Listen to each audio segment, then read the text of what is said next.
Welcome to Mr. Jackson History. Minutes of history every day. Employment and living standards. The German people had suffered terribly during both the First World War and the Depression, and a huge part of the Nazis' appeal was that they promised to make Germany's economy strong again. Hitler aimed for full employment, and by 1939 there was virtually no official unemployment in Germany. He also wanted to make Germany self-sufficient, but the attempt to do so was ultimately unsuccessful. How Hitler increased employment.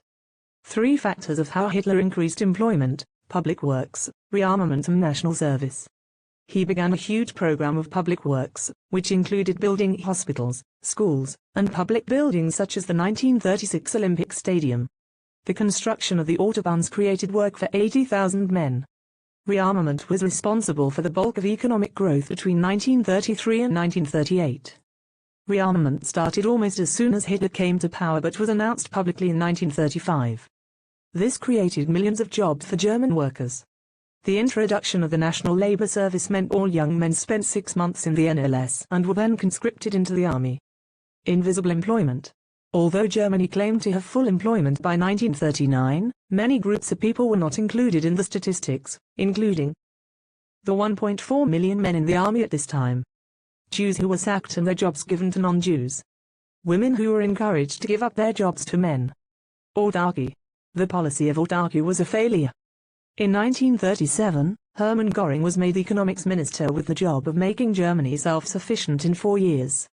However, the measures he introduced, such as tighter controls on imports and subsidies for farmers to produce more food, were not successful.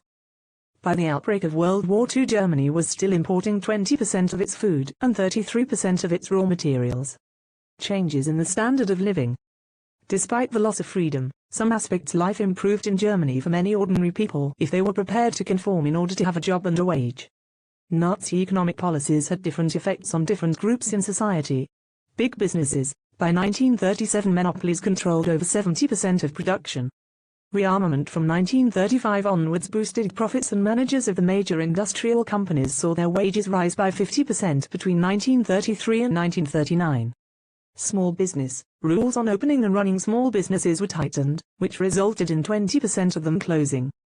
Farmers. Having been one of the main sources of their electoral support during their rise to power, farmers benefited under the Nazis. By 1937, agricultural prices had increased by 20% and agricultural wages rose more quickly than those in industry.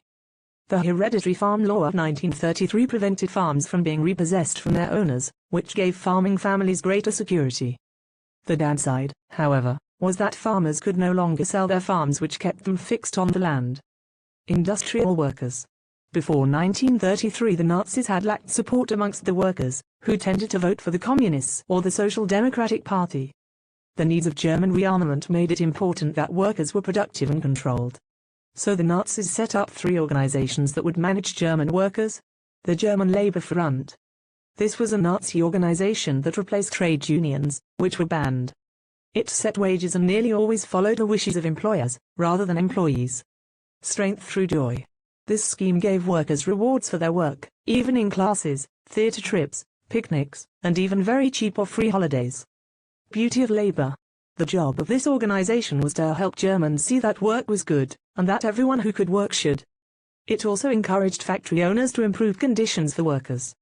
Those working in the rearmament industries aside, living standards did not really improve for German workers under the Nazis.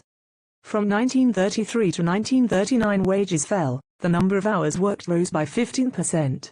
Serious accidents in factories increased, and workers could be blacklisted by employers if they attempted to question their working conditions.